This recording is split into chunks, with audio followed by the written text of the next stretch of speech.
Hello everyone. Welcome to this B2 English listening practice video. You can use this video to train your listening and comprehension as I speak. Today I'm going to talk to you about living abroad. I was an expat for a few years, so I can offer a pretty good amount of insight into this topic. Let's start first with the good things.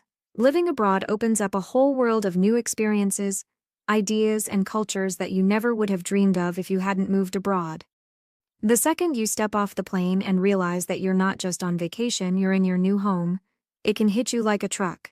Regardless of how much planning you've done and regardless of how much desire you have to live in that new country, the reality of it all will strike fear in you. But this fear is actually a good fear. It's like an exciting fear. You've probably heard the expression to have butterflies in your stomach. Well, the experience of arriving in your new country and knowing that you're gonna set up your life there will definitely give you a serious case of the butterflies. It's more like giant moths. But like I said, I consider that a positive. Another good thing is that hopefully you'll get to learn a new language. Ideally, you'd already have a decent level in the country's language, and so being in that country and surrounded by native speakers would be a great way to improve. But as you can probably imagine, not everyone gets the same pleasure out of speaking a foreign language as I do or as other language learners do, so this might be a negative for some people.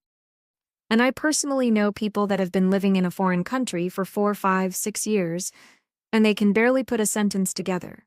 So my advice to those moving abroad would be to study the language as much as possible before you go, because if you arrive in your new country without knowing any of the language, you're not just going to pick it up.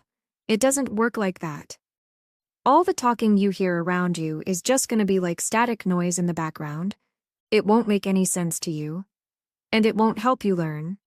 You need to study and get to the level where you can actually understand the message of what people are saying. And then you can go out into the real world and pick it up.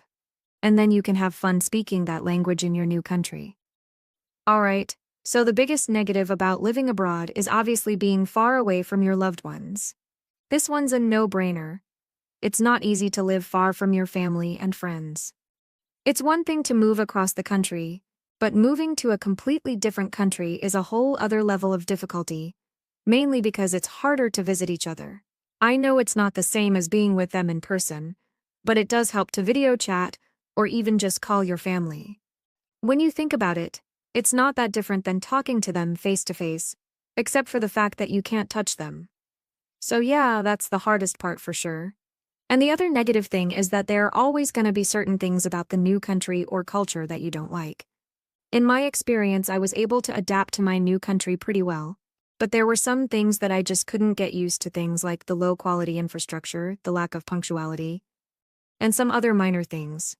You should definitely try to adapt as much as possible in your new country, but there will be some things that are just too different or that are contrary to your personality. That's the reality of living abroad. Okay, so that's all for today. Leave a comment and let me know if you ever lived abroad before or if you'd like to live abroad. I'll see you in the next video.